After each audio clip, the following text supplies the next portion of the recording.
সুপ্রিয় দর্শক ও শ্রোতা সবাইকে আসসালামু আলাইকুম। আপনাদের সঙ্গে আছি আমি আরজে সাদ। বিজ্ঞান এবং বিজ্ঞানের বাহিরে এমন অনেক ঘটনা ঘটে যার কোনো বৈজ্ঞানিক ব্যাখ্যা আমাদের কাছে থাকে না। ঠিক সেরকম ঘটনাগুলো নিয়েই আমরা প্রতিবার আমাদের এপিসোডগুলো সাজিয়ে থাকি। আজও তার ব্যতিক্রম হয়নি। আজও দুর্দান্ত একটি এপিসোড আপনাদেরকে উপহার দিতে চলেছি। তো চলুন আর কথা না বাড়িয়ে আমরা সরাসরি চলে যাই আমাদের আজকের এপিসোডের মূল অংশে।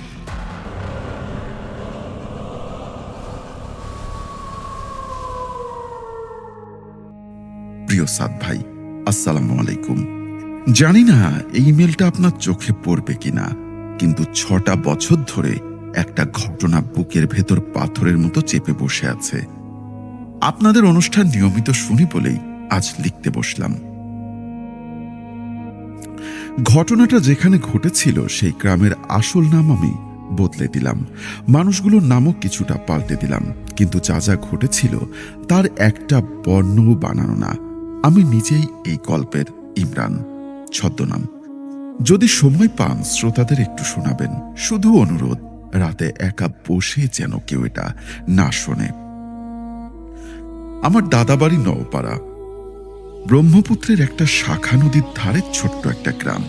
ঢাকায় বড় হয়েছি, বছরে একবার দুবার গ্রামে যেতাম, তাও ঈদের সময়। 2018 সালের অক্টোবরে বাবা মারা যাবার পর প্রথমবারের মতো একা গ্রামে গিয়েছিলাম চল্লিশা করাতে। মাকে সঙ্গে আনিনি, উনি অসুস্থ ছিলেন। তখন আমার বয়স 27।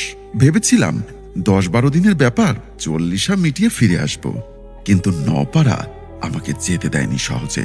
গ্রামে ঢোকার মুখে একটা পুরনো মসজিদ, তার পাশেই কবরস্থান, আর কবরস্থানের ওপাশে একটা শেওড়া গাছে ঘেরা ভাঙা ভিটে, যেখানে নাকি কেউ বাস করে না অনেক বছর ধরে। ছোটবেলায় শুনতাম ওই ভিটেতে নাকি রাতে আলো জ্বলে, কেউ ঢোকে না। বড়রা বলতো, ওদিকে যাস না, বদরউদ্দিন হুজুরের এলাকা। বদরউদ্দিন হুজুর নামটা আমি ছোটবেলা থেকে শুনে আসছি, অথচ মানুষকে কোনো দিন সামনাসামনি দেখিনি। গ্রামের লোকেরা তার নাম নিতেও যেন একটু ভয় পেত। কেউ বলতো উনি কবিরাজ, জিনভূত ছাড়ান, আবার কেউ বলতো উনি নিজেই এক ধরনের অপার্থিব জিনিস। মসজিদের ইমাম সাহেবের থেকে সম্পূর্ণ আলাদা মানুষ।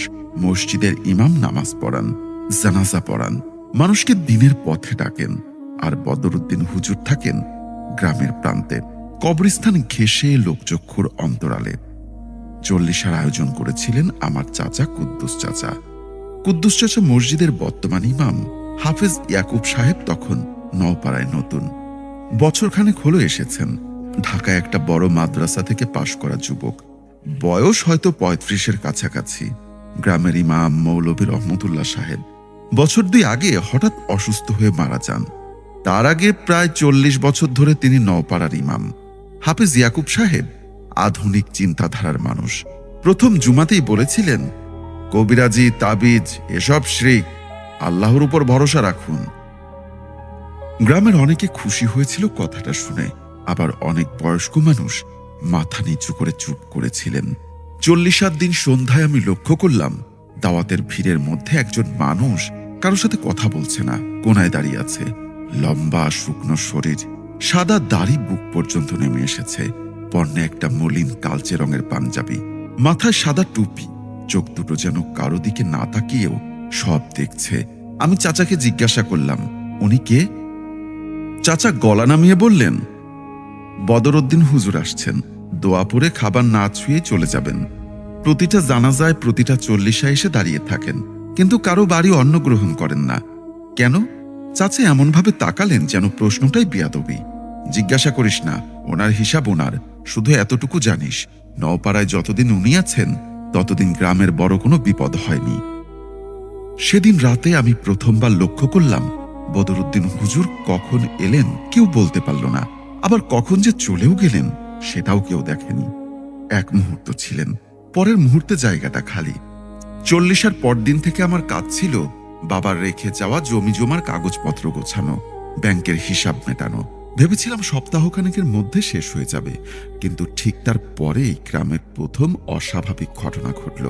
কুদ্দুস চাচার বাড়ির পাশে থাকতেন মজিদ মিয়া, বয়স্ক একজন কৃষক। তার একটা গাভী ছিল, খুব ভালো দুধ দিত।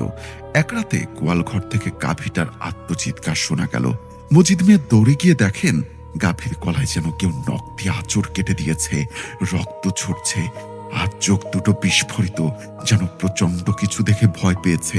গোয়ালঘরের পাশের বেড়া অক্ষত, কোনো জানোয়ার ঢোকার চিহ্ন নেই। গ্রামে এই নিয়ে গুঞ্জন উঠল, কিন্তু বেশিরভাগ মানুষ বলল শেয়াল বা বনবিড়াল হবে হয়তো। আমিও তখন অতটা গুরুত্ব দেইনি। কিন্তু এর পরের সপ্তাহে ঘটল দ্বিতীয় ঘটনা। কুদ্দুস চাচার মেয়ে, আমার চাচাতো বোন রুবিনা, তখন ক্লাস 9-এ পড়ে। এক রাতে ঘুমের মধ্যে সে প্রচন্ড চিৎকার করে ওঠে। সবাই ছুটে গিয়ে দেখে রুবিনা বিছানায় বসে কাঁপছে, শরীর ঘামে ভেজা, চোখ দুটো ফ্যাকাশে। জিজ্ঞাসা করলে বলে, একটা লোক জানালার ওপাশে দাঁড়িয়েছিল, কালো পাগড়ি পরা, আমার দিকে তাকিয়ে হাসছিল। মুখের ভেতরটা অন্ধকার, দাঁত নেই। চাচি ভয় পেয়ে সেই রাতেই ছুটলেন হাফেজ ইয়াকুব সাহেবের কাছে। ইমাম সাহেব এসে সূরা পড়ে পানি ফু দিলেন, বললেন, এটা দুঃস্বপ্ন ছাড়া কিছু না, শয়তান মানুষকে ভয় দেখায়, আল্লাহর নাম নিলে দূরে থাকবে। কিন্তু রুবিনা তার পরের 3 রাত একই স্বপ্ন দেখল, একই লোক, একই কালো পাগড়ি, একই দাঁতবিহীন হাসি। চতুর্থ রাতে তার গায়ে জ্বর এসে গেল, প্রলাপ বকতে লাগলো। গ্রামের ডাক্তার এসে বলল সাধারণ ভাইরাস জ্বর, কিন্তু ওষুধে কাজ হলো না। তখন কুদ্দুস চাচা লুকিয়ে ইমাম সাহেবকে না জানিয়ে বদরুদ্দিন হুজুরের কাছে গেলেন। আমি নিজে সেই রাতে চাচার সাথে গিয়েছিলাম কৌতূহলে। গ্রামের শেষ প্রান্তে কবরস্থান পার হয়ে শেওড়া গাছে ঘেরা সেই ভাঙা ভিটেটার দিকে হাঁটতে হাঁটতে বুকের ভেতর একটা অস্বস্তি জমছিল। রাত তখন প্রায় 10টা, চারিদিকে ঝিঝি পোকার ডাক। দূরে কোথাও একটা কুকুর একটানা ডেকে যাচ্ছে। চাঁদ ছিল না সেই রাতে। ভিটের সামনে পৌঁছাতেই দেখি বদরুদ্দিন হুজুর যেন আমাদের অপেক্ষাতেই দাঁড়িয়েছিলেন দরজায়, হাতে একটা হারিকেন, কিন্তু হারিকেনটা জ্বলছিল না। তবু কোথা থেকে যেন একটা ম্লান আলো তার মুখে পড়ছিল। জানতাম আসবে, তিনি বললেন কুদ্দুস চাচাকে, মেয়েটা স্বপ্নর কথা বল। চাচা কাপা গলায় সব খুলে বললেন। হুজুর চোখ বন্ধ করে অনেকক্ষণ চুপ করে রইলেন, তারপর বললেন, এমন একটা কথা যা আমার মাথায় সেদিন ঢোকেনি, কিন্তু পরে বুঝেছিলাম তার ভয়ঙ্কর মানে। 40 বছর ধরে সে ঘুমুচ্ছিল, এখন জেগেছে। নতুন হুজুর রাতের সেই দোয়া বন্ধ করে দিয়েছে, তাই না? কুদ্দুস চাচা অবাক হয়ে বললেন, কোন দোয়া হুজুর? বদরুদ্দিন হুজুর প্রথমবারের মতো আমার দিকে সরাসরি তাকালেন। সেই চোখ দুটো আমি কোনো দিন ভুলব না। চোখে কোনো পুতলি ছিল না, যেন শুধু গভীর কালো। তুই ওই বাড়ির ছেলে, তাই না? মৌলভী করিমউদ্দিনের নাতি। আমি চমকে উঠলাম। আশ্চর্য, উনি আমার দাদার নাম জানেন? নওপাড়ার সবাইকেই আমি চিনি, জীবিত আর মৃত, 2 দলকেই। তিনি একটা দীর্ঘশ্বাস ফেললেন।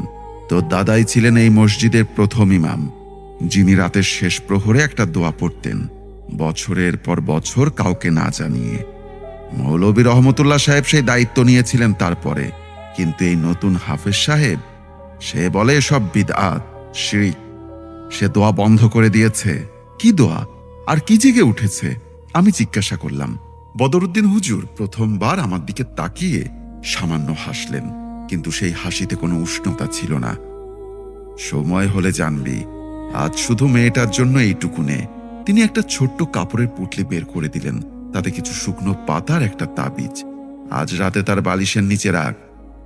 তুই এখানে বেশি দিন থাকিস না, যত তাড়াতাড়ি পারিস চলে যা। কথাটা তখন আমার কাছে শুধু একজন বৃদ্ধের অস্বাভাবিক কথাবার্তা মনে হয়েছিল। আমি জানতাম না সেই রাতের পর থেকে আমার আর ফেরার কোনো উপায় থাকবে না। তাবিজটা বালিশের নিচে রাখার পর রুবিনার জ্বর 3 দিনে সেরে গেল, স্বপ্নও বন্ধ হলো। গ্রামে খবর ছড়ালো, আবার সবাই ফিসফিস করে বলাবলি করতে লাগলো বদরুদ্দিন হুজুরের কথা। হাফেজ ইয়াকুব সাহেব এটা শুনে জুমার নামাজের পর কড়া ভাষায় বললেন, যারা কবরস্থানের ওই লোকের কাছে যাচ্ছেন তারা ঈমান নষ্ট করছেন। ও সব তাবিজ কবজ শয়তানের কারবার। আমি ঠিক করলাম নিজেই একটু খোঁজ খবর নেব। বাবার পুরনো জিনিসপত্রের মধ্যে যদি দাদার কোনো ডায়েরি বা কাগজ থাকে। মায়ের কাছে ফোন করে জিজ্ঞাসা করলাম দাদার কোনো পুরনো বক্স আছে কিনা গ্রামের বাড়িতে। মা বললেন, চিলেকোঠায় একটা কাঠের ট্রাঙ্ক আছে তোর দাদার, কোনোদিন খোলেনি। তো দাদি বলতেন ওটা না খুলতে। সেদিন দুপুরে চিলেকোঠায় উঠে ধুলো জমা ট্রাঙ্কটা খুললাম। ভেতরে পুরনো কাগজপত্র, একটা তসবিহ, একটা হাতে লেখা খাতা, দাদার ডায়েরি। প্রথম পাতাগুলো সাধারণ দৈনন্দিন হিসাব। নামাজের সময়সূচি, কিন্তু একটা পাতা এসে আমার হাত থেমে গেল। আজ রাতে আবার সেই স্বপ্ন। সে বলে তার নাম নিতে নেই। আমি জানি সে কে। আল্লাহ আমাকে ক্ষমা করুন, আমি জানি সে কে। পরের পাতাগুলোতে দাদা লিখেছেন, একটা রাতের কথা, 1972 সালের দেশ স্বাধীন হবার পরপর। সে সময় নওপাড়ায় ইমাম ছিলেন আমার দাদার বড় ভাই মৌলভী সিরাজউদ্দিন। যুদ্ধের পরের বছরগুলোতে গ্রামের জমি নিয়ে দুই ভাইয়ের মধ্যে বিরোধ বাধে। ডায়েরিতে দাদা স্পষ্ট করে লেখেননি কি হয়েছিল, শুধু লিখেছেন, সেই রাতের কথা আমি কাউকে বলতে পারবো না। সিরাজ ভাই আর ফেরেননি। গ্রামের লোককে বলেছেন তিনি শহরে চলে গেছেন, কিন্তু আমি জানি সত্যটা। আমি নিজের হাতে যা করেছি তার প্রায়শ্চিত্ত আমি সারা জীবন করে যাব। প্রতি রাতে ফজরের আগে সেই দোয়া পড়ব, যত দিন বেঁচে আছি। বদরুদ্দিন আমাকে শিখিয়ে দিয়েছিলেন সেই দোয়া। বলেছেন এই দোয়া বন্ধ হলে সিরাজ ভাই ফিরে আসবেন, কিন্তু আর মানুষ হয়ে নয়। আমার হাত পা ঠান্ডা হয়ে গেল। দাদা লিখেছিলেন তার নিজের ভাইকে নিয়ে কিছু ভয়ঙ্কর সত্য, আর সেই থেকে বদরুদ্দিন হুজুরের সাথে তার একটা গোপন সম্পর্ক ছিল। কিন্তু ডায়েরির পরের পাতাগুলো ছেঁড়া, কে যেন ইচ্ছা করে তুলে নিয়েছে। সেই রাতেই আমি আবার এলাকায় গেলাম বদরুদ্দিন হুজুরের কাছে। এবার আর কাউকে সঙ্গে নেইনি। কবরস্থান পেরিয়ে যখন ভিটার কাছে পৌঁছালাম, লক্ষ্য করলাম কবরস্থানের একটা কোণে একটা পুরনো শ্যাওলা ধরা কবর। কোনো নাম ফলক নেই, শুধু একটা সাদামাটির ডিবি। অন্য সব কবরের নাম ফলক আছে, শুধু এটাতে নেই। বদরুদ্দিন হুজুর আবারও দরজায় দাঁড়িয়েছিলেন, যেন আমার আসার কথা আগে থেকেই জানতেন। তিনি বললেন, তুই ডায়েরিটা পেয়ে গেছিস? সিরাজউদ্দিন কে ছিলেন? আমার দাদা তার সাথে কি করেছিলেন? হুজুর অনেকক্ষণ চুপ করে রইলেন, তারপর আমাকে ভেতরে ডাকলেন। ঘরের ভেতরটা অদ্ভুত। কোনো আসবাবপত্র নেই বললেই চলে, শুধু একটা পাটি আর একটা কোরআন শরীফ রাখা তাকে, আর দেওয়ালে সারি সারি আরবি হরফে লেখা কাগজ সাটা। একটা কুপিবাতি জ্বলছিল, তার আলোয় ঘরের ছায়াগুলো অদ্ভুতভাবে নড়ছিল, যেন আলোটা বাতাসে নয়, অন্য কিছুতে কাঁপছে। সিরাজউদ্দিন তোর দাদার আপন ভাই ছিলেন, নওপাড়ার প্রথম ইমাম। মানুষ হিসাবে ভালোই ছিলেন, কিন্তু লোকে তাকে গ্রাস করেছিল। যুদ্ধের পরেই গ্রামে যে জমি জমা মালিকানাহীন হয়ে পড়েছিল, তার ভাগ নিয়ে তোর দাদার সাথে ঝগড়া হতো। কিন্তু জমির লোভের চেয়েও বড় লোভ তাকে পেয়ে বসেছিল অন্য কিছুর জন্য, ক্ষমতার লোভ। তিনি শুনেছিলেন এক পুরনো কথা। গ্রামের বৃদ্ধরা বলতো কবরস্থানের ওপাশের বিলে নাকি একটা প্রাচীন কবর আছে, কোনো এক পীরের, যার কাছে গেলে অলৌকিক ক্ষমতা মেলে। সিরাজউদ্দিন এক রাতে সেখানে গিয়েছিলেন এমন কিছু করতে যা ইমামের করা উচিত না। আমি নিঃশ্বাস বন্ধ করে শুনছিলাম। সেই রাতে তিনি যা জাগিয়ে তুলেছিলেন তা কোনো পীরের রুহু ছিল না, বহু পুরনো, বহু অন্ধকার একটা সত্তা, যাকে এই মাটির মানুষ সেই কবরের নিচে বহু আগে বন্দি করে রেখেছিলেন। সিরাজউদ্দিন তার কাছে ক্ষমা চেয়েছিলেন। প্রতিদানে তাকে একটা রক্তের প্রতিশ্রুতি দিতে হয়েছিল, তার নিজের রক্তের প্রতিশ্রুতি, তার বংশধরদের রক্ত। মানে সেই সত্তা তাকে বলেছিল প্রতি প্রজন্মে একজনকে তার প্রয়োজন হবে, বিনিময়ে বাকি গ্রাম নিরাপদ থাকবে। সিরাজউদ্দিন ভয় পেয়ে পিছিয়ে আসতে চেয়েছিলেন, কিন্তু ততক্ষণে দেরি হয়ে গেছিল। সেই সত্তা তাকে গ্রাস করে ফেলল, তার শরীর, তার আত্মা। তোর দাদা সেই রাতে তাকে খুঁজতে বেরিয়েছিলেন, আর যা দেখেছিলেন তার মানুষ ছিল না, নিজের ভাইয়ের শরীরে অন্য কিছু। বদরুদ্দিন হুজুরের গলা কেঁপে উঠল প্রথমবারের মতো। তোর দাদা সেই রাতে তার ভাইকে থামাতে বাধ্য হয়েছিল, আর আমি তাকে সাহায্য করেছিলাম সেই সত্তাকে আবার বেঁধে ফেলতে আগের কবরের নিচেই। কিন্তু পুরোপুরি ধ্বংস করা যায়নি, শুধু ঘুম পাড়ানো গেছিল। শর্ত ছিল প্রতি রাতে ফজরের আগে একটা বিশেষ দোয়া পড়তে হবে। বংশ পরম্পরায় যতদিন সে ঘুমিয়ে থাকবে, তোর দাদা সেই দায়িত্ব পালন করেছেন সারা জীবন। মৌলভী রহমতুল্লাহ সাহেব, যিনি এই মসজিদের পরের ইমাম হয়েছিলেন, তিনিও জানতেন, তিনিও পড়তেন সেই দোয়া। আর এখন হাফেজ ইয়াকুব সাহেব সেটা বন্ধ করে দিয়েছেন। হ্যাঁ, প্রায় 8 মাস হলো। প্রথম কয়েক মাস কিছুই হয়নি, সে ধীরে ধীরে জাগছিল, কিন্তু এখন সে পুরোপুরি জেগে উঠেছে ইমরান, আর তার প্রথম টার্গেট হবে সিরাজউদ্দিনের রক্ত। আমার বুক ধক করে উঠল। আমার পরিবার? বদরুদ্দিন হুজুর মাথা নাড়ালেন।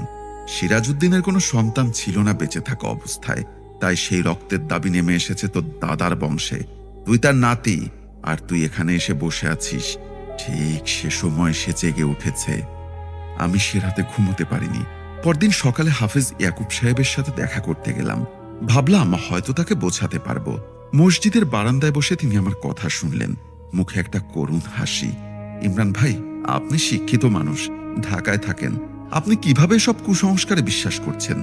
বদরুদ্দিন নামের লোকটা বছরের পর বছর গ্রামের সহজ সরল মানুষদের ভয় দেখিয়ে নিজের কারবার চালাচ্ছে।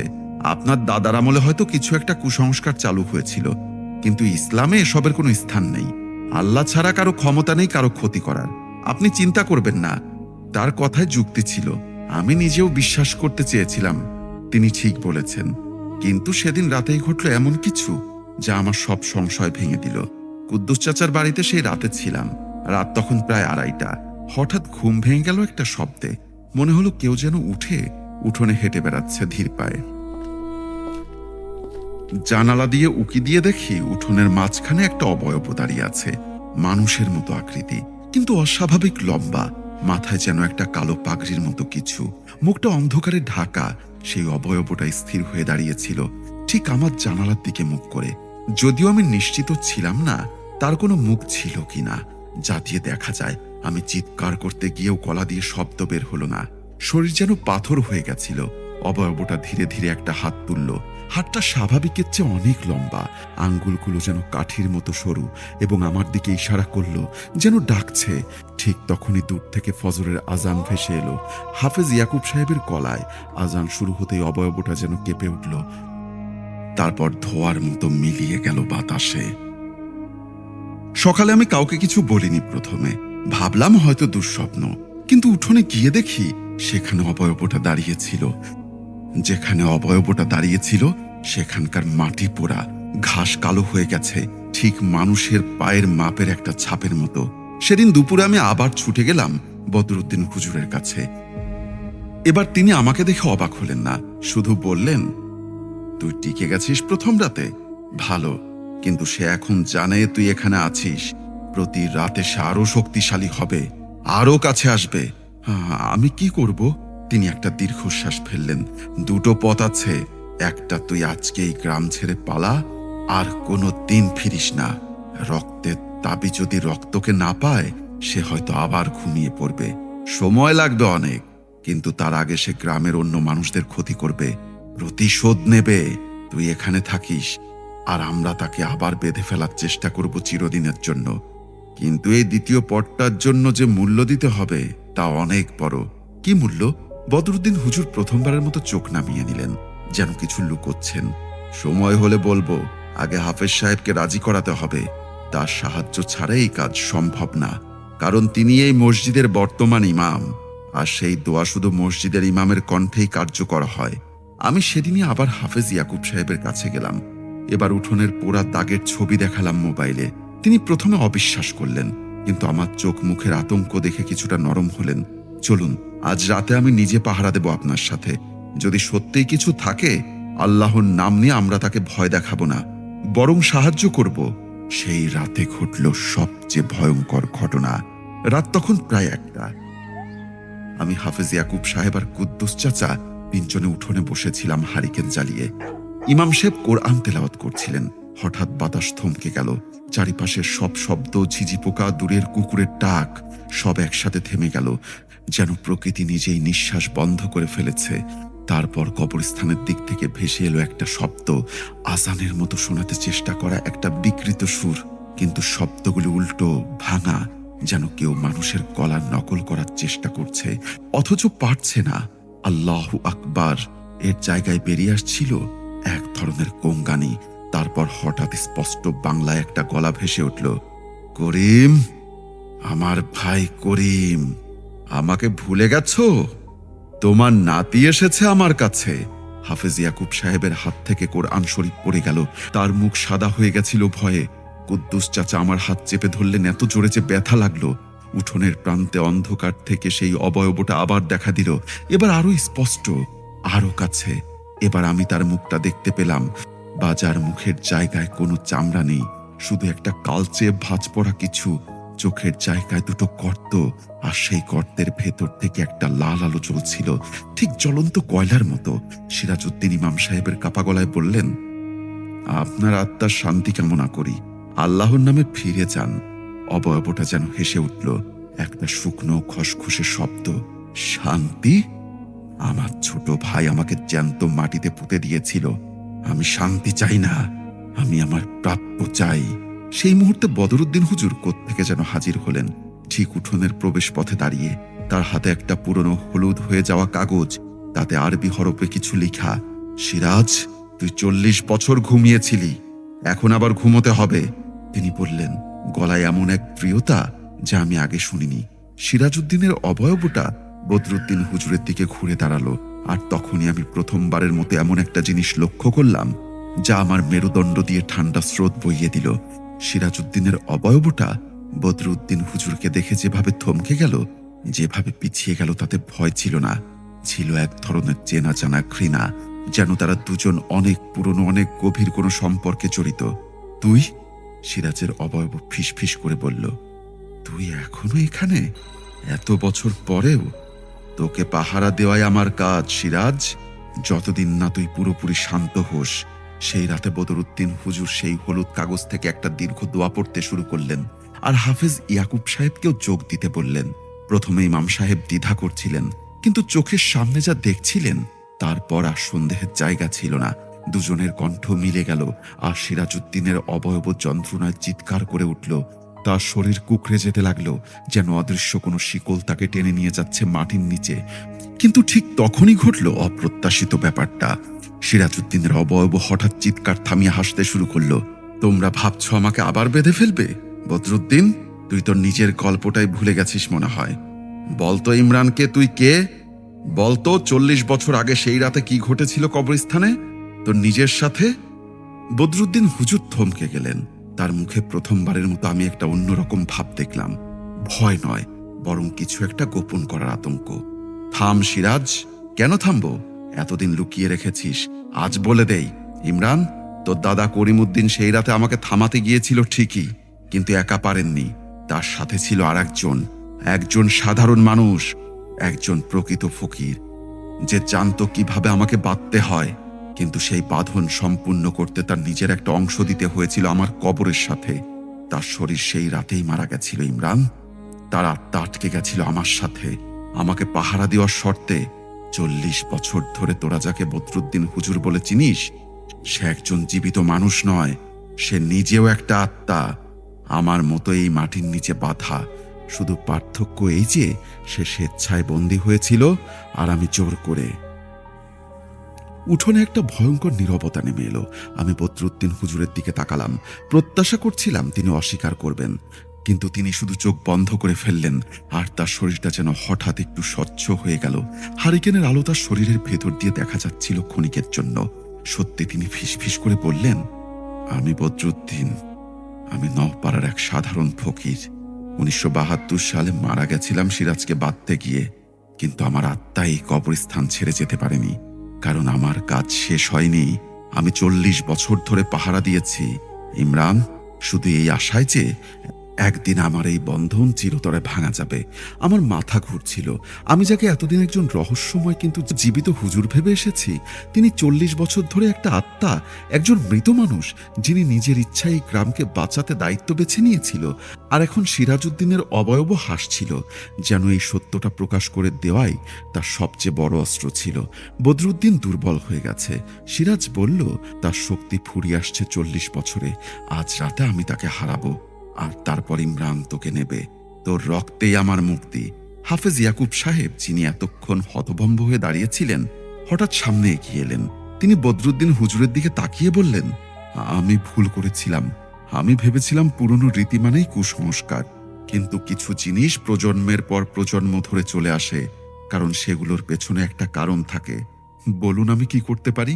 বদরুদ্দিন হুজুরের কণ্ঠ দুর্বল হয়ে আসছিল, কিন্তু তিনি শেষ চেষ্টা হিসাবে বললেন, হাফেজ সাহেব, আপনাকে সেই দোয়া পড়তে হবে শুরু থেকে শেষ পর্যন্ত, এক নিঃশ্বাসে থামা ছাড়া। ইমরান, তোকে দাঁড়াতে হবে কবরটার উপর, তোর দাদার রক্তের প্রতীক হিসাবে, কিন্তু তোর রক্ত দেওয়ার দরকার নেই, শুধু তোর উপস্থিতি, তোর ইচ্ছাই যথেষ্ট। আর আমাকে আমার শেষ শক্তিটুকু দিতে হবে বন্ধনটা নতুন করে বাঁধতে। তার মানে? আমি জিজ্ঞাসা করলাম, ভয়ে গলা কাঁপছিল। বদরুদ্দিন হুজুর আমার দিকে তাকিয়ে সেই একই বিষণ্ণ হাসি দিলেন, যা আমি প্রথম রাতে দেখেছিলাম। মানে ইমরান 40 বছর যথেষ্ট ছিল একজন আত্মার জন্যই পৃথিবীতে থাকা। আজ রাতে আমি বিদায় নিব, কিন্তু বিদায় নেবার আগে সিরাজকে চিরদিনের জন্য বেঁধে যাব, যাতে সে আর কোনো দিন জাগতে না পারে, কোনো রক্তের দোয়া ছাড়াই। সময় ছিল না তর্ক করার। হাফেজ ইয়াকুব সাহেব দোয়া পড়া শুরু করলেন। তার কণ্ঠ প্রথমে কাঁপলেও ধীরে ধীরে দৃঢ় হয়ে উঠল। আমি কবরস্থানের সেই নামহীন কবরটার সামনে গিয়ে দাঁড়ালাম। বুক ধুকপুক করছিল, কিন্তু পালানোর কোনো চিন্তা মাথায় এলো না। কেমন যেন মনে হচ্ছিল এটা আমার দাদার অসমাপ্ত কাজ, আমাকেই শেষ করতে হবে।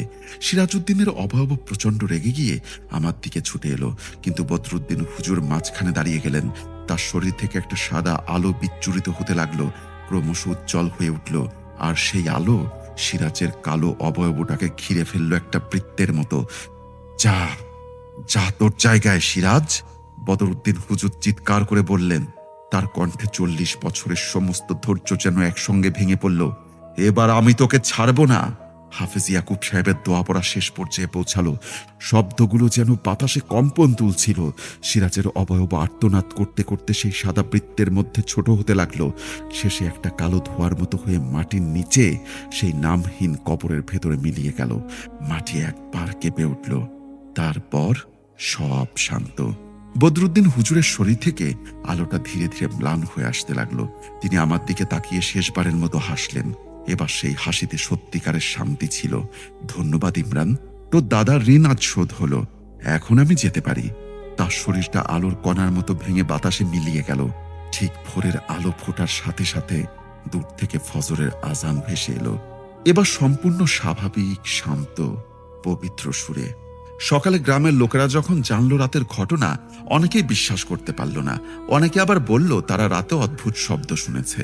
কবরস্থানের সেই নামহীন কবরটা সেদিন গ্রামের মানুষ পরিষ্কার করে রাখতে শুরু করলো, যদিও কেউ জানতো না কার কবর। আমি চলে আসার আগের দিন গ্রামের পুরনো রেজিস্টার খাতা ঘেঁটে দেখেছিলাম। মসজিদ কমিটির অফিসে 1972 সালের একটা এন্ট্রিতে লেখা ছিল, বদরুদ্দিন ফকির, বয়স আনুমানিক 45, ইন্তিকাল করেন এই বছরের এক রাতে। কবরস্থানের পূর্ব কোণে দাফন করা হয়, মৃত্যুর কারণ অজানা। তার মানে যেদিন থেকে আমি নওপাড়ায় পা রেখেছিলাম, যাকে আমি জীবন্ত মানুষ ভেবে কথা বলেছি, যার হাতের স্পর্শ অনুভব করেছি, যার চোখে চোখ রেখে কথা বলেছি, তিনি 40 বছর ধরে মৃত। অথচ প্রতিটা জানাজা, প্রতিটা চল্লিশায়, প্রতিটা বিপদে তিনি দাঁড়িয়ে থেকেছেন গ্রামের পাশে। শুধু কারো বাড়ির অন্ন কখনো ছোননি, কারণ তার তো খাবার প্রয়োজন ছিল না।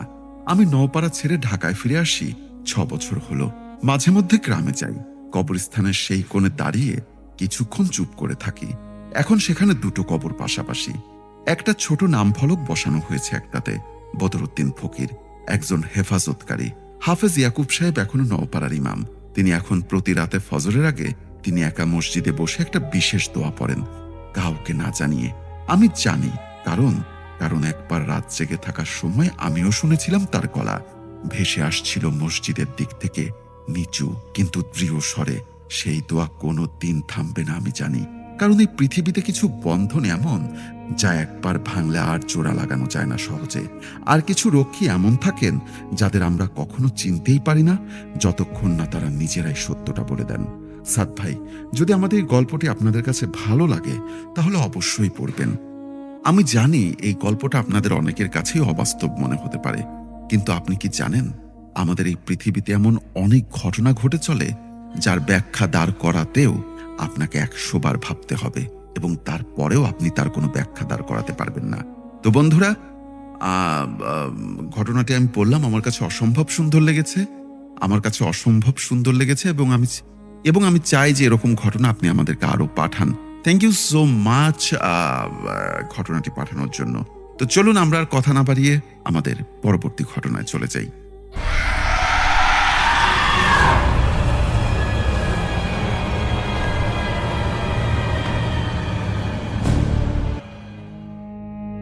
তো চলুন আর কথা না বাড়িয়ে আমরা এখন চলে যাই আমাদের পরবর্তী ঘটনায়। ঘটনাটি ঠিক যেভাবে লেখা আছে আমি সেভাবেই পড়ে শোনানোর চেষ্টা করছি। আসসালামু আলাইকুম সাদ ভাই, আমি জানি এমন ইমেল আপনি প্রতিদিন অনেক পান, কিন্তু এই ঘটনাটা আমার বাবার মৃত্যুর সাথে জড়িত বলে আজও রাতে ঘুম আসে না ঠিক মতো। গ্রামের নাম, মানুষের নাম সব একটু পাল্টে দিলাম, কিন্তু ঘটনার সত্যতায় এতটুকু বাড়িয়ে বলিনি। শুনতে ইচ্ছা হলে অনুষ্ঠানে পড়বেন। আমি এই গল্পের রাশেদ। শিমুলবাড়ি গ্রামটা যমুনার একটা শাখা খালের পাড়ে, চারিদিকে ধান ক্ষেত, মাঝে মাঝে শিমুল গাছের সারি। নাম তো ওখান থেকে এসেছে। আমার জন্ম ঢাকায়, কিন্তু ছোটবেলায় প্রতিটা ছুটি কেটেছে এই গ্রামে বাবার হাত ধরে। বাবা নিজে গ্রাম ছেড়ে শহরে গেছিলেন চাকরির খোঁজে, কিন্তু গ্রামের প্রতি টান কখনো কমেনি। প্রতি বছর অন্তত দুবার আমাদের নিয়ে যেতেন। গ্রামের ঢোকার মুখেই একটা পুরনো তেঁতুল গাছ, আর তার নিচে বসতেন আদু কবিরাজ। ছোটবেলায় এই গাছটার সামনে দিয়ে যাবার সময় আমি বাবার শার্ট খামচে ধরতাম ভয়ে। আদু কবিরাজের বয়স তখন 70-এর কাছাকাছি মনে হতো, যদিও গ্রামের বয়স্ক মানুষেরা মনে করতেন তার বয়স কেউ ঠিক জানে না। খাটো শুকনো শরীর, মাথায় সবসময় একটা লাল গামছা বাঁধা, চোখ দুটো অস্বাভাবিক উজ্জ্বল। তার সামনে একটা মাটির পাত্রে সব সময় ধুনো জ্বলত। ধোয়া কুণ্ডলি পাকিয়ে উঠত তেঁতুল গাছের ডালপালার দিকে। গ্রামের মানুষ বলতো আদু কবিরাজের একটা নিজস্ব জিন আছে, যে তাকে সব বিপদ থেকে বাঁচায়, আর বদলে গ্রামের মানুষকেও রক্ষা করে, এবং এক ভয়ঙ্কর জিনের হাত থেকে, যাকে গ্রামের মহিলারা ফিস ফিস করে নিশিথিনী বলে ডাকতেন। ছোটবেলায় এসব আমার কাছে রূপকথার মতো লাগতো, কিন্তু 2019 সালের শীতে বাবা যেদিন হঠাৎ মারা গেলেন, সেদিন থেকে আমি বুঝতে শুরু করলাম এসব গল্প শুধু গল্প ছিল না। বাবা মারা যান একটা শীতের রাতে, নিজের ঘরে ঘুমের মধ্যে। ডাক্তার বলেছিলেন হৃদরোগ, কিন্তু যেদিন তার মৃতদেহ পাওয়া যায়, তার মুখে এমন একটা আতঙ্কের ছাপ ছিল যা কোনো স্বাভাবিক মৃত্যুতে দেখা যায় না। চোখ দুটো খোলা, বিস্ফোরিত, যেন শেষ মুহূর্তে ভয়ঙ্কর কিছু দেখেছিলেন। আর তার 2 হাতের মুঠো এমন ভাবে বন্ধ ছিল যে কবর দেওয়ার আগে গোসল করানোর সময়ও খুলতে কষ্ট হয়েছিল। মা তখন প্রচন্ড ভেঙে পড়েছিলেন, তাই 40 মেটানোর দায়িত্বটা আমার উপরই পড়ল। গ্রামে গিয়ে প্রথম যে মানুষটার সাথে দেখা হলো, তিনি আদু কবিরাজ। সেই একই তেঁতুল গাছের নিচে বসে, যেন সময় তাকে ছুতেই পারেনি। তুই এসেছিস, তিনি বললেন, আমাকে দেখেই নাম না জেনেও। তোর বাবার কথা শুনেছি, খুব খারাপ হয়েছে। আমি জিজ্ঞাসা করলাম, আপনি কি করে জানেন বাবার কি হয়েছিল? আদু কবিরাজের চোখে একটা ছায়া নেমে এলো। জানি, কিন্তু বলতে চাই না এখনই। তুই আগে বাবার শেষ কয়েক সপ্তাহের কথা ভালো করে খোঁজ নে, কার সাথে মিশতেন, কি নিয়ে চিন্তিত ছিলেন, তারপর আয় আমার কাছে। গ্রামে থাকতে থাকতে আমি জানতে পারলাম বাবা মারা যাবার কয়েক সপ্তাহ আগে থেকেই একটা জমি নিয়ে ঝামেলায় জড়িয়ে পড়েছিলেন। আমাদের পৈতৃক জমির একটা অংশ নিয়ে তার ছোট চাচাতো ভাই কাশেম চাচার সাথে বিরোধ চলছিল। জমিটা নদীর ভাঙনে তলিয়ে গেছিল বছর কয়েক আগে, কিন্তু গত বছর ঝড় জেগে ওঠায় হঠাৎ সেই জমির দাম বেড়ে গেছিল কয়েক গুণ। কাগজপত্রে 2 পরিবারের নামই ছিল, ফলে মালিকানা নিয়ে জটিলতা। প্রতিবেশীরা বলতেন কাশেম চাচা লোকটা আগে এমন ছিলেন না, শান্ত নরম স্বভাবের একজন কৃষক, স্ত্রীর সন্তান নিয়ে সুখী সংসার। কিন্তু গত কয়েক মাসে তার মধ্যে একটা পরিবর্তন এসেছিল। রাতে একা একা তেঁতুল গাছের ওদিকটাই ঘুরে বেড়াতেন, চোখ মুখে একটা অস্থির লোভ। কথায় কথায় টাকা পয়সার হিসাব কষতেন। মৃত্যুর দিন 10 আগে বাবা আর কাশেম চাচার মধ্যে একটা প্রকাশ্যে ঝগড়া হয়েছিল হাট বাজারে। অনেকেই দেখেছে। কাশেম চাচা নাকি চিৎকার করে বলেছিলেন, তুই আমার প্রাপ্য জিনিস নিয়ে বসে থাকতে পারবি না, দেখে নিস। এসব শুনে আমার মনে সন্দেহ দানা বাঁধল, কাশেম চাচাই কি বাবার মৃত্যুর সাথে জড়িত? কিন্তু ডাক্তারের রিপোর্টে তো হার্ট অ্যাটাক লেখা, কোনো আঘাতের চিহ্ন নেই শরীরে। তাহলে আমি আবার গেলাম আদু কবিরাজের কাছে। যা যা জেনেছি সব বললাম। তিনি অনেকক্ষণ চুপ করে বুনোর ধোয়ার দিকে তাকিয়ে রইলেন, তারপর বললেন, তোর বাবাকে মারেনি কাশেম, তার হাত দিয়ে মেরেছে অন্য কেউ, নিশিথি। নিশিথি মানে কি? এটা কি সত্যিই কোনো জিন? আদু কবিরাজ মাথা নাড়লেন। এই গ্রামে 2টা জিনিস আছে যা তোরা শহরের মানুষেরা বিশ্বাস করতে চাইবি না। একটা হলো আমার সাথে থাকা জিন নীলকণ্ঠ, সে আমাকে রক্ষা করে আর আমার মাধ্যমে গ্রামকেও কিছুটা রক্ষা করে। আরেকটা হলো নিশিথিনী, একটা জিন যে মানুষের লোভ আর হিংসাকে খুঁজিয়ে তোলে। স্বপ্নে এসে সোনাদানা, টাকা পয়সা, ক্ষমতার লোভ দেখায়, আর বিনিময়ে সেই মানুষটাকে দিয়ে জঘন্য কাজ করায়। খুন, বিশ্বাসঘাতকতা, চুরি, যা কিছু মানুষের ভেতরের সবচেয়ে অন্ধকার দিকটাকে জাগিয়ে তোলে। কাশেম চাচাকে সে লোভ দেখিয়েছে। হ্যাঁ, জমির লোভ, টাকার লোভ, নিশিথিনী স্বপ্নে গিয়ে দেখিয়েছে তাকে সোনার হাড়ি, বিরাট বাড়ি, সব বিনিময়ে চেয়েছে তোর বাবার প্রাণ। কাশেম হয়তো নিজের হাতে ছুরি চালায়নি, কিন্তু তার মনের ভেতরের ইচ্ছাটাই নিশিথিনীর জন্য যথেষ্ট ছিল দরজা খুলে দেবার জন্য। আমার শরীর কাঁপতে লাগলো। তাহলে আপনি ওকে থামাননি কেন? আপনার তো একটা জিন আছে। আদু কবিরাজের চোখে একটা কষ্টের ছায়া নেমে এলো, যা আমি তখন বুঝতে পারিনি এর ভেতরের কষ্টটা। নীলকণ্ঠের ক্ষমতার একটা সীমা আছে রাশেদ। সে সরাসরি নিশিথিনীর সাথে লড়তে পারে না, কারণ তিনি থেমে গেলেন, যেন কিছু বলতে গিয়েও থেমে গেলেন। কারণ কি? পরে বলবো, আগে তোকে বলি, এটা প্রথম না। এই গ্রামে গত 20 বছরে অন্তত 60টা এমন মৃত্যু হয়েছে। প্রতিটার পেছনে একটাই প্যাটার্ন। কেউ একজন হঠাৎ লোভে পাগল হয়ে গেছে আর কাছের মানুষের ক্ষতি করছে। এই কথাটা শুনে আমার মনে পড়ল গ্রামের বৃদ্ধরা মাঝে মাঝে ফিসফিস করে বলতেন পুরনো কিছু ঘটনার কথা, যা আমি ছোটবেলায় গুরুত্ব দেইনি। আমি এবার সেসব নিয়ে খোঁজ খবর শুরু করলাম। প্রথম ঘটনাটা শুনলাম বৃদ্ধা জরিনা দাদির কাছ থেকে। বছর 15 আগে গ্রামের এক ধনী কৃষক মফিজুদ্দিনের ছেলে রাতের পর রাত স্বপ্নে দেখতেন একটা সুন্দরী নারী মূর্তি তাকে ডাকছে। বলছে তার বাবার সিন্ধুকে লুকোনো সোনার গহনার কথা, যা নাকি ছেলেটার প্রাপ্য, কিন্তু বাবা তাকে দিচ্ছেন না। এক রাতে ছেলেটা নিজের বাবাকে বিষ দিয়ে মেরে ফেলে সেই গহনার লোভে। পরে দেখা যায় সিন্ধুকে আসলে কোনো গহনাই ছিল না, পুরোটাই ছিল নিশিথিনীর তৈরি মায়া। দ্বিতীয় ঘটনা, গ্রামের এক মহিলা তার স্বামীর ব্যবসায়িক অংশীদারকে ফাঁসিয়ে সব সম্পত্তি নিজের নামে করার লোভে মিথ্যা সাক্ষ্য দিয়েছিলেন। ফলে নিরপরাধ মানুষটা জেল হয়ে যায়। পরে জেলেই সে আত্মহত্যা করে। প্রতিটা ঘটনার পরে জরিনা দাদি বলতেন গ্রামে একটা অদ্ভুত শান্তি নেমে আসতো কিছুদিনের জন্য, যেন কিছু একটা তৃপ্ত হয়েছে। আমি আরো জানলাম প্রতিটা এমন ঘটনার পর আদু কবিরাজ এসে শান্তি ফিরিয়ে দিতেন, ঝাড়ফুঁক করতেন, তাবিজ দিতেন, গ্রামবাসীদের কাছ থেকে টাকা, চাল, ডাল নিতেন প্রতিদানে। প্রথমবার এই কথাটা শুনে আমার মাথায় একটা প্রশ্ন খচখচ করতে লাগলো, আদু কবিরাজ কি এই ঘটনাগুলো থেকে লাভবান হচ্ছেন? আমি ঠিক করলাম নিজ থেকে আরেকটু গভীরে যাব। মায়ের কাছে জিজ্ঞাসা করলাম বাবার পুরনো কোনো জিনিসপত্র আছে কিনা, যা থেকে কিছু বোঝা যেতে পারে। মা বললেন বাবার একটা পুরনো ডায়েরি ছিল, যেটা তিনি খুব যত্নে রাখতেন শোবার ঘরের আলমারিতে। ডায়েরিটা খুঁজে বের করে পড়তে শুরু করলাম। বেশিরভাগ পাতায় সাধারণ কথাবার্তা, কিন্তু মৃত্যুর 2 সপ্তাহ আগের একটা এন্ট্রিতে চোখ আটকে গেল আমার। আজ কাশেমকে অদ্ভুত দেখালো। ওর চোখে সেই চেনা ছোটবেলার কাশেমকে খুঁজে পেলাম না। আদু কবিরাজের কাছে গিয়েছিলাম জিজ্ঞাসা করতে। উনি শুধু বললেন সাবধানে থাকতে, কিন্তু আমি খেয়াল করেছি আদু কবিরাজ যেন কিছু একটা লুকোচ্ছেন।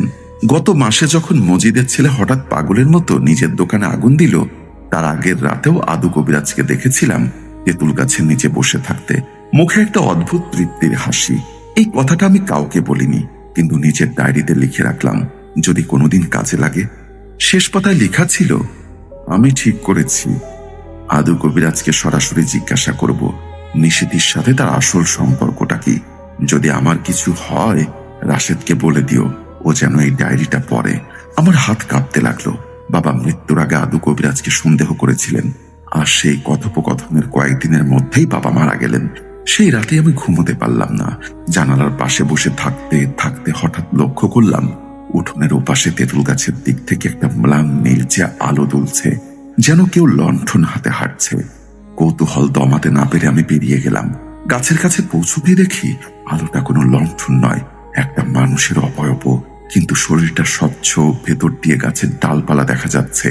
মাথায় একটা উষ্ণিসের মতো কিছু জড়ানো। চোখ দুটো ঘন নীল, কোনো হিংস্রতা নেই তাতে, বরং একটা গভীর ক্লান্তি। ভয় পেও না, অবয়বটা বলল, গলার স্বর যেন বাতাসের ভেতর থেকে আসছে। আমি নীলকণ্ঠ, আদু কবিরাজের জিন।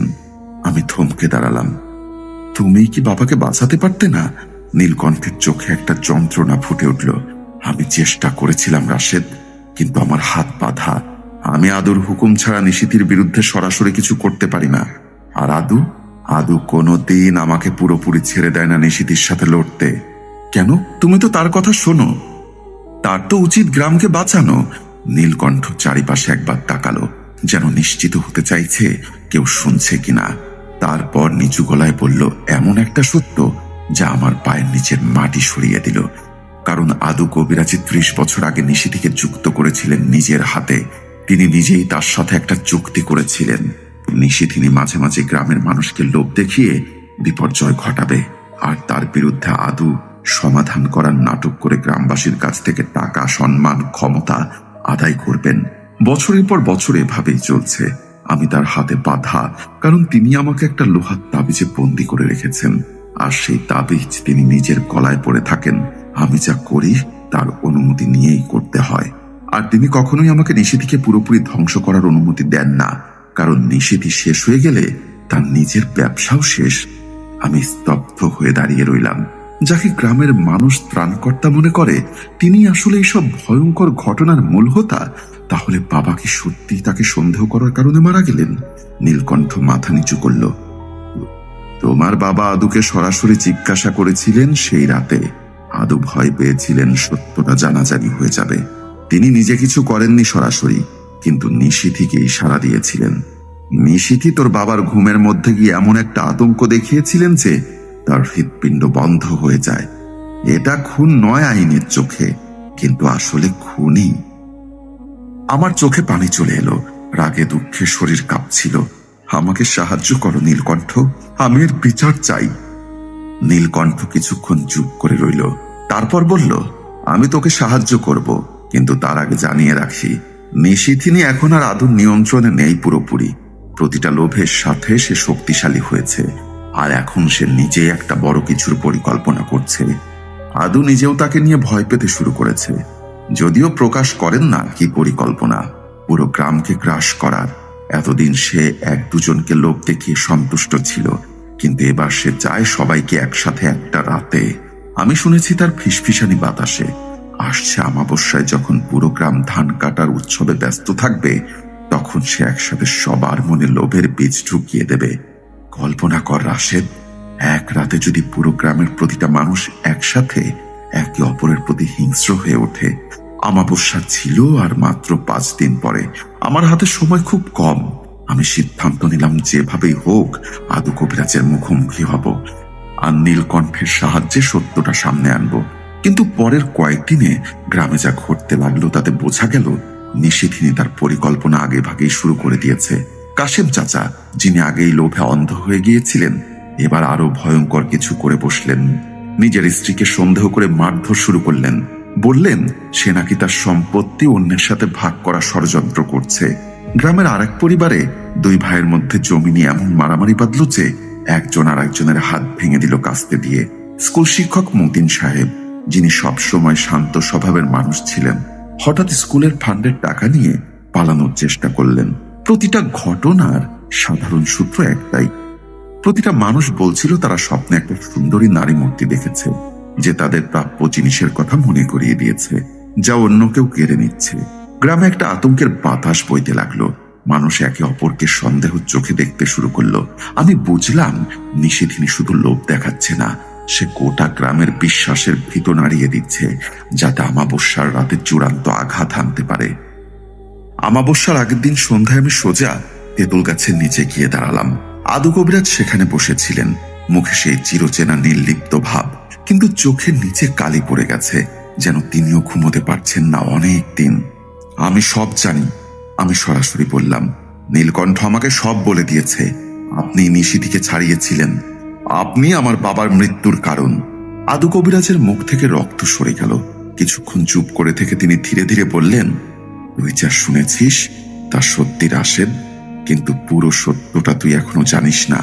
আমি যখন যুবক ছিলাম, আমার বাবা মারা যাবার পর আমাদের সংসার চলছিল না, আমরা না খেয়ে মরার উপক্রম হয়েছিলাম। তখন আমি এই তেঁতুল গাছের নিচে একটা পুরনো পাথরের নিচে চাপা একটা কলসি খুঁজে পাই, যার ভেতরে সিল করা ছিল নিশিথিনী। আমি বোকার মতো সেটা খুলে ফেলেছিলাম খাবারের আশায়। সে আমাকে বলেছিল তার শক্তি ব্যবহার করে আমি কখনো গরিব থাকবো না, শুধু মাঝে মাঝে তাকে খাবার জোগাতে হবে। মানুষের লোভ আর পাপ। আর আমি রাজি হয়ে গেলাম। আমার গলায় ঘৃণা ফুটে উঠল। আমি তখন 17 বছরের একটা ছেলে, ক্ষুধার্ত। আমার মায়ের কান্না দেখে আর সহ্য করতে পারছিলাম না। হ্যাঁ, আমি রাজি হয়েছিলাম। পরে যখন নীলকণ্ঠকে বন্দি করার ক্ষমতা পেলাম, আরেকজন কবিরাজের কাছ থেকে শিখে ভেবেছিলাম নীলকণ্ঠকে দিয়ে নিশিথিকে সম্পূর্ণ ধ্বংস করব, কিন্তু ততদিনে নিশিথিনী অনেক শক্তিশালী হয়ে গেছে, আর আমি ততদিনে এই ব্যস্ততায় অভ্যস্ত হয়ে গেছি। মানুষ আমাকে সম্মান করত, ভয় পেত, টাকা দিত। আমি লোভে পড়ে গেছিলাম রাশেদ। আমিও তো নিশিথিনীর শিকার অন্যভাবে। এখন সে পুরো গ্রামকে ধ্বংস করতে চলেছে, আর আপনি এখানে বসে অজুহাত দিচ্ছেন। আদু কবিরাজ মাথা নিচু করলেন। তার চোখে সত্যিকারের অনুশোচনা দেখা গেল প্রথমবারের মতো। আমি জানি আমি নিজেও তাকে থামাতে পারছি না। এখন সে আমার চেয়ে অনেক শক্তিশালী হয়ে গেছে।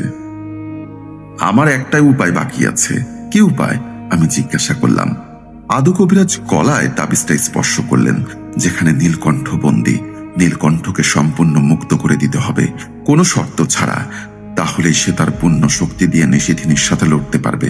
কিন্তু একবার মুক্তি হয়ে গেলে সে আর আমার হুকুম মানবে না, হয়তো চিরদিনের জন্য চলে যাবে এই গ্রাম থেকে।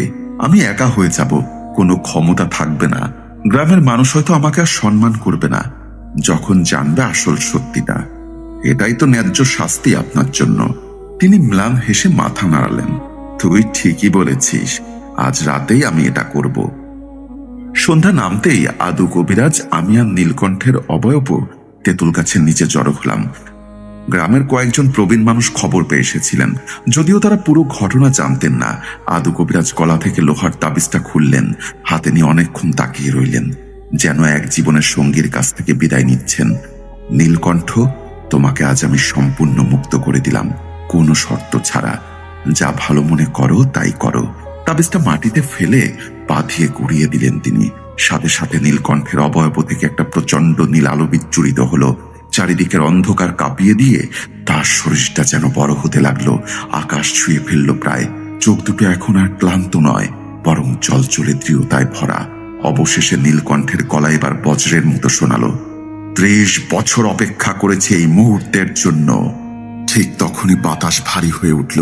দূর থেকে একটা মিষ্টি বিষাক্ত হাসি ভেসে এলো। তেঁতুল গাছের ওপারের অন্ধকার থেকে ধীরে ধীরে বেরিয়ে এলো নিশিথিনী।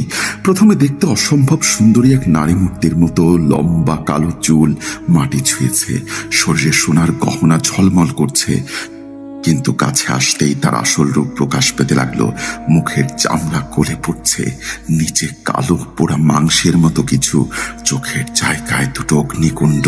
নীলকণ্ঠ সে হিসিয়ে বলল, কতদিন পর মুক্ত হলে, কিন্তু দেরি হয়ে গেছে। আজ রাতেই আমার খাবার সময়, আর তোমার সামান্য শক্তি দিয়ে আমাকে থামানো যাবে না। গ্রামের প্রবীণেরা ভয়ে পিছিয়ে গেলেন, কেউ কেউ পড়ে গেলেন মাটিতে। আদু কবিরাজ আমার সামনে দাঁড়িয়ে বললেন, রাশেদ, তুই পিছিয়ে যা। কিন্তু আমি নড়লাম না। বাবার মৃত্যুর প্রতিশোধ নেওয়ার একটা জ্বালা আমার বুকে চলছিল। না, আমিও লড়ব। নিশিথিনী আর নীলকণ্ঠ একে অপরের দিকে ছুটে গেল। তাদের সংঘর্ষে চারিদিকে আলো আর অন্ধকারের ঝলঝলানি শুরু হলো। গাছের ডালপালা ভেঙে পড়ছিল, মাটি কাঁপছিল পায়ের নিচে। নিশিথিনী তার হাত থেকে কালো আগুনের মতো কিছু ছুঁড়ে মারল নীলকণ্ঠের দিকে। নীলকণ্ঠ সেটা ঠিকই পাল্টা আঘাত করল নীল বিদ্যুতের মতো আলো দিয়ে। লড়াই যখন তুঙ্গে, তখন নিশিথিনী হঠাৎ কৌশল পাল্টালো। সে সরাসরি নীলকণ্ঠকে আক্রমণ না করে আমার দিকে ফিরল। রাশেদ, তার গলা হঠাৎ মধুর হয়ে উঠল, তুই তো জানিস তোর বাবাকে কে মেরেছে? আদু কবিরাজ। তার লোভ, তার চুক্তি। আমি শুধু একটা যন্ত্র ছিলাম। তুই কি সত্যিকারের বিচার চাস না? আমি তোকে ক্ষমা করে দিতে পারি। ঠিক এই মুহূর্তে আদুকে শাস্তি দেবার ক্ষমতা। শুধু বল তুই কি চাস। আমার মনের ভেতর একটা প্রচন্ড টানাপোড়েন শুরু হলো। এক মুহূর্তের জন্য সত্যি আমার ভেতরে একটা কণ্ঠ বলে উঠল, হ্যাঁ, আদুকে শাস্তি দাও, ওর জন্যই বাবা নেই। কিন্তু ঠিক তখনই আমার মনে পড়ল বাবার মুখটা, তার শেষ ডায়েরির লেখাটা।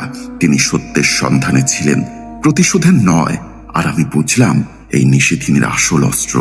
প্রতিটা মানুষের ভেতরে সবচেয়ে ন্যায্য মনে হওয়ার রাগ আর লোভকে সে ব্যবহার করে। আমি জোরে বললাম, না, আমি তোমার কাছ থেকে কিচ্ছু চাই না, প্রতিশোধ নেওয়ার ক্ষমতাও না। নিশিথিনী রেগে গিয়ে চিৎকার করে উঠল, আর আসল বিভৎস রূপ সম্পূর্ণ প্রকাশ পেল। আর ঠিক সেই মুহূর্তে আমার প্রত্যাখ্যানে দুর্বল হয়ে যাওয়া নিশিথিনীর উপর নীলকণ্ঠ সর্বশক্তি দিয়ে আঘাত হানল। একটা প্রচন্ড বিস্ফোরণের মতো আলো ছড়িয়ে পড়ল চারিদিকে। তারপর সব অন্ধকার।